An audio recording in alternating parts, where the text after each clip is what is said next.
자, 여기 있는 483페이지 회사 코드 9446 문제를 풀어보도록 하겠습니다. 다음 자료를 이용하여 가지급금 인정이자 조정 명세서를 작성하고 관련 세무 조정을 하시오라고 되어 있네요. 일단 프로그램 진행 한번 해볼까요? 가지급금 인정이자 조정 명세서를 선택하고 첫 화면에서 해야 할 일을 설명해 드리겠습니다.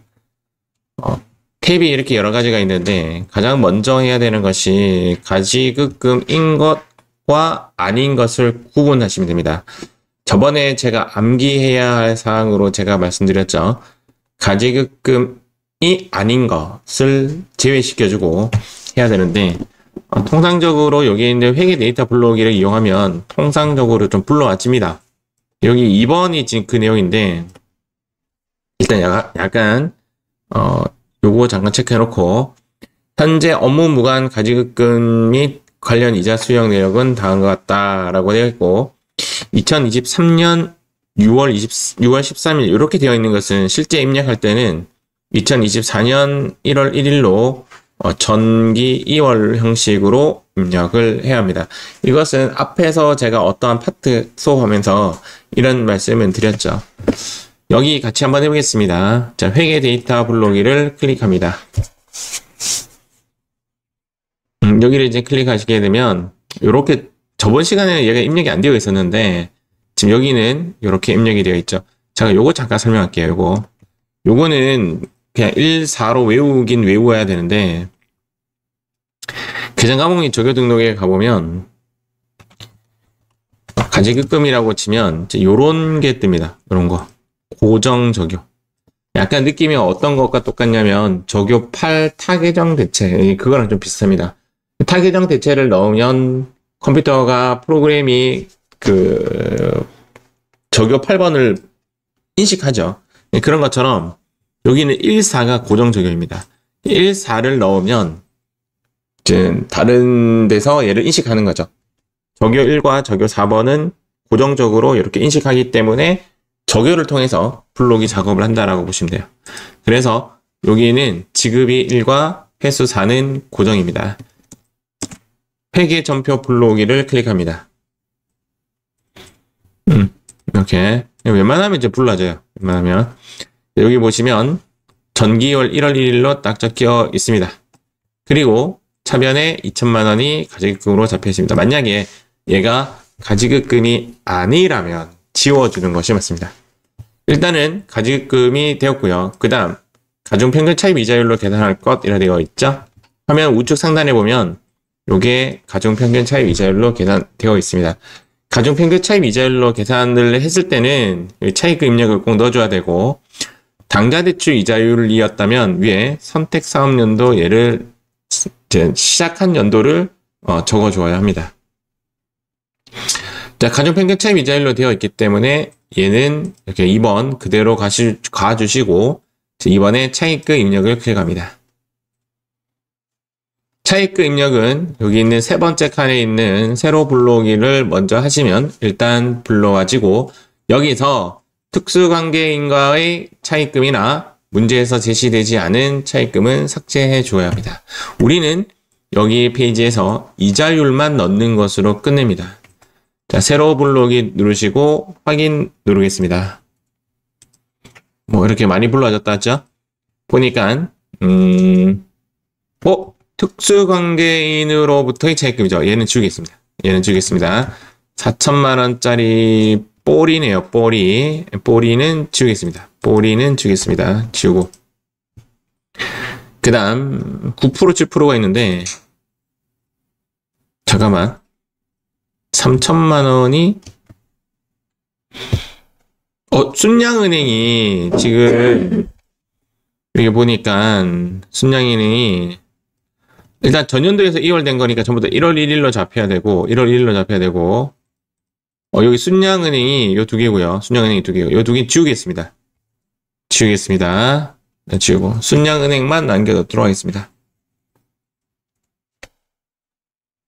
근데 순양은행이 두 개가 쪼개졌죠. 그 이유는 빌리는 시기가 달랐겠죠. 시기가 달랐을 것 같고, 얘는 이제 금액을 쪼개줘야 되겠습니다. 여기 대변에 3천만 원으로 바꿔주시고,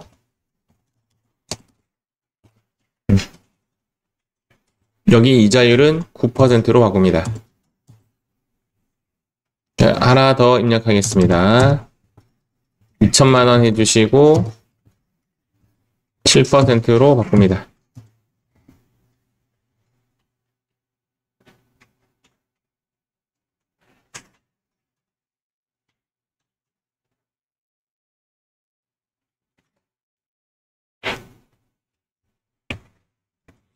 이 차입금 입력 칸에서는 세 번째 세로 불러오기와 이자율만 하면 끝이에요. 끝이고 우리가 요 이자 같은 거를 만약에 뜯어 고치면 색깔이 빨갛게 변해요. 틀렸다라는 이야기겠죠. 얘는 고치지 말도록 합니다. 자, 3번 인정이자 계산은 우리가 할 게 없습니다. 살짝이 그냥 구경만 하고 넘어가시면 됩니다.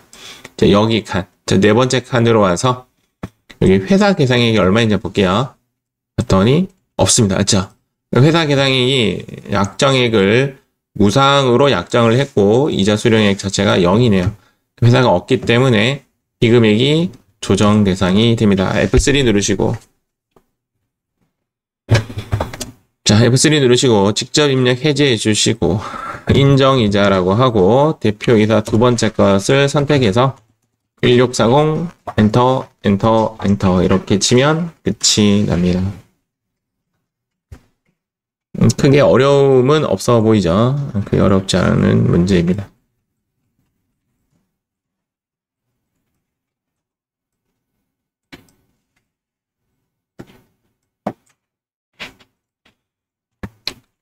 자, 이번에는 여기 보이는 파랑이 문제.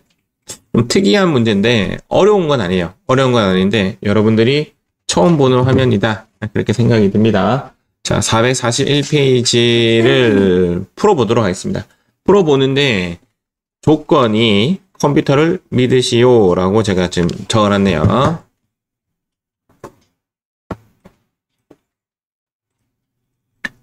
해당 페이지의 문제는 2번을 먼저 보는 것이 맞겠죠.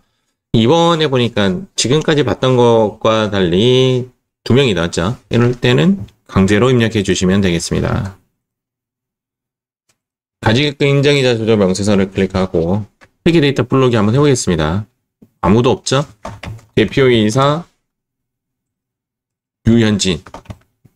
제가 원래 가르치면 이렇게 가르쳤죠? 14 탭 이렇게 불러왔는데 이렇게 적혀 있어요. 8,500만 원은 제대로 되어 있고 3월 2일도 제대로 되어 있네요. 그래서 아래에 한 칸을 더 넣도록 하겠습니다. 사내이사 김강현. 이렇게 하면 밑에 하나 더 넣으면 안 되나요? 했는데 아마 이렇게 하면 안 불러질 겁니다. 제가 안 해봤는데 해볼까요? 사내이사 김강현. 왜냐면 얘가 이 적용가 안 되네. 적용가 맞죠? 고정 적용가 안 들어가지네요. 그래서 이거 안 돼요. 안 돼. 되고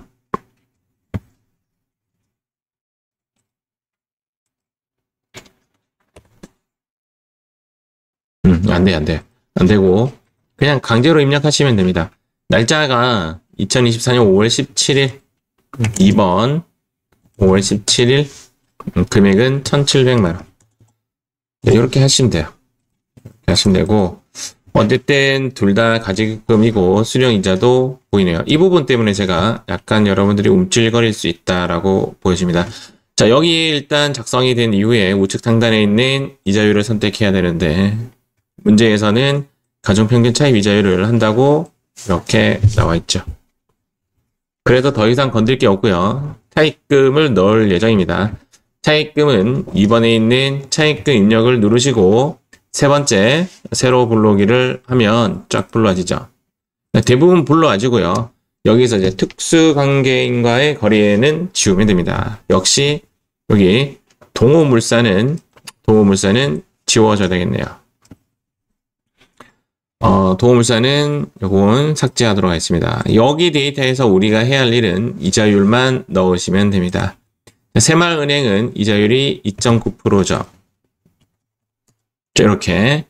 자, 시민은행은 이자율을 넣었더니 2.1%입니다.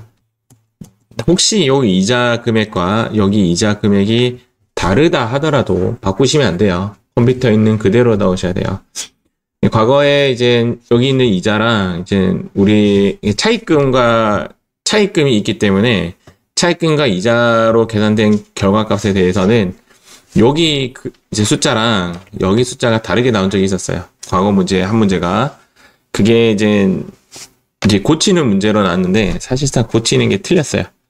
얘는 그대로 이렇게 놔두는 것으로 하고 차입금 입력 쪽에서는 요 이자율만 건드리는 것으로 생각하시면 됩니다.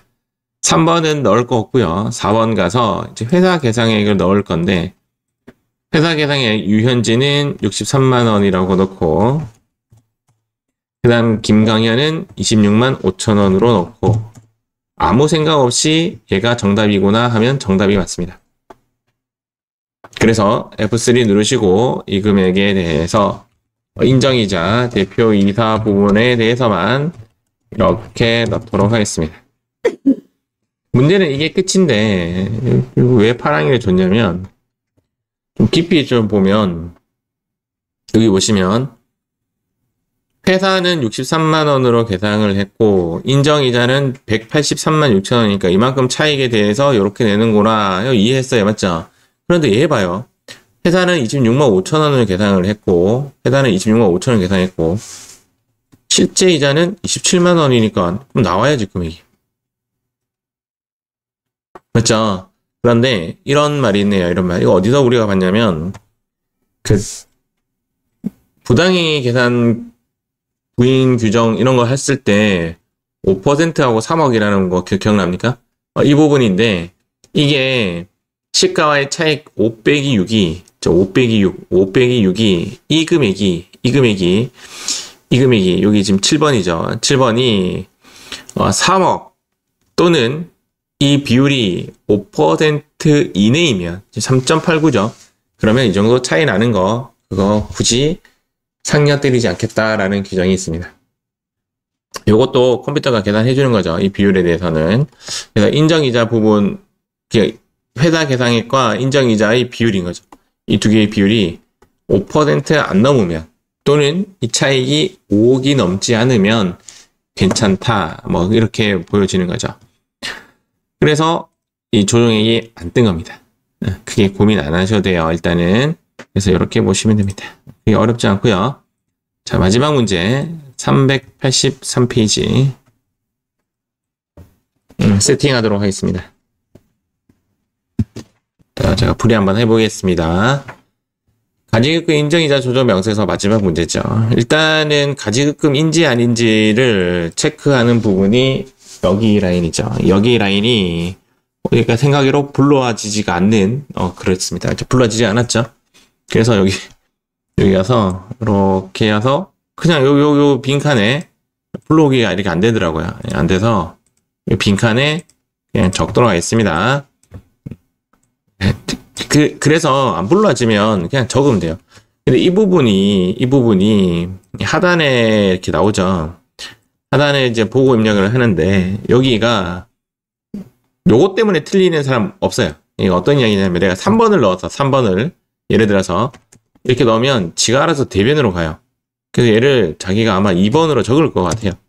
돈을 대여를 했다라고 되어 있기 때문에 그래서 1억이라고 적고 자, 두 번째 2번에 5월 1일 또 1억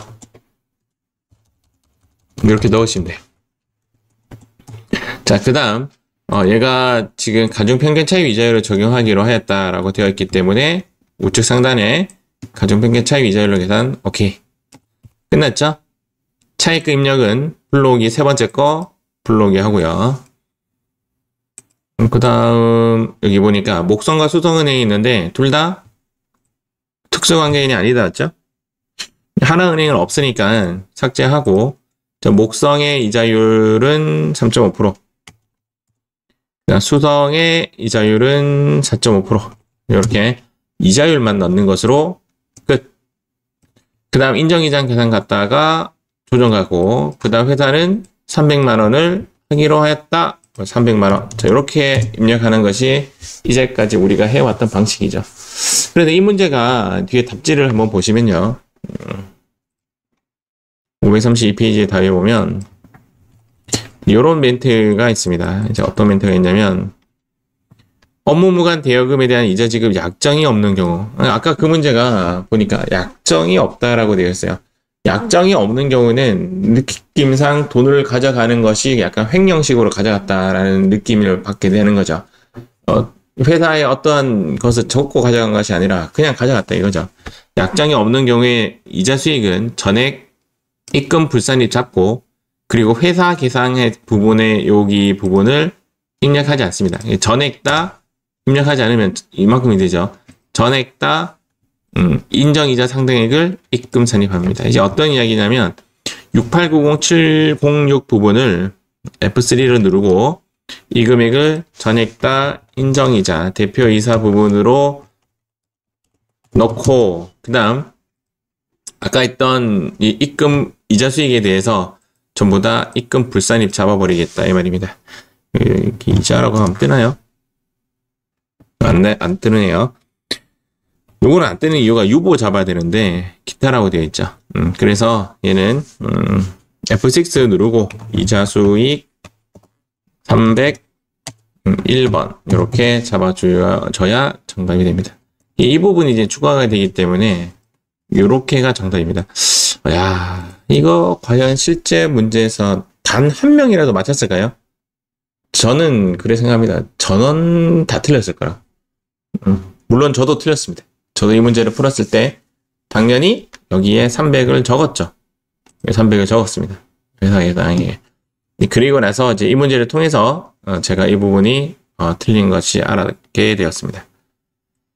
자, 이제 마무리하도록 하겠습니다.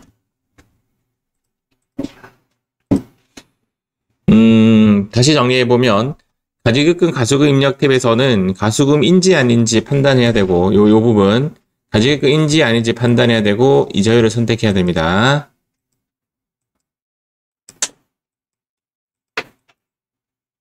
그리고 차입금 입력할 때는 가중평균 차입 이자율로 계산할 때는 이 차입금을 입력해야 되죠. 꼭 입력할 때는 건드리지 않고 이 부분만 건드린다 라고 보시면 되겠습니다. 혹시 이제 위에 당좌대출 이자율 문제가 한 번도 나온 적이 없는데 당좌대출 이자율 문제가 나왔을 때는 차입금 입력은 안 하셔도 됩니다. 해도 상관없고요. 해도 상관없고, 과거에 정답해 봤을 때는 한 사람도 정답, 안 한 사람도 정답 이렇게 처리가 되었습니다. 여기는 입력하는 거 없고요. 네 번째 가지급금 조정에서 회사 계상액 이 부분만 우리가 건드리면 되죠.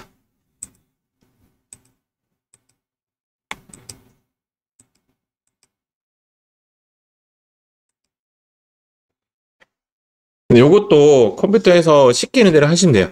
5% 미만이거나 3억 미만인 경우는 입력하지 않는다라고 되어 있죠.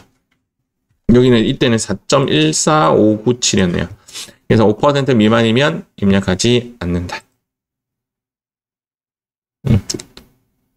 그리고 회사 계상액보다 인정이자가 많아 말고 회사 계상액이 많아.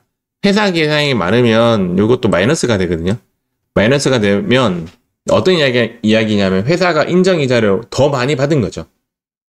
세법상 계산한 금액보다 더 많은 금액을 대표이사에게 돈을 받으면 오케이! 그렇다고 해서 굳이 세무조정을 하지 않는다 이 말이죠. 결론은 컴퓨터가 시키는 대로 하면 된다라는 것이 주제입니다. 자, 이렇게 해서 우리는 제12강 가지급금 인정이자 조정 명세서 마치도록 하겠습니다. 뿅.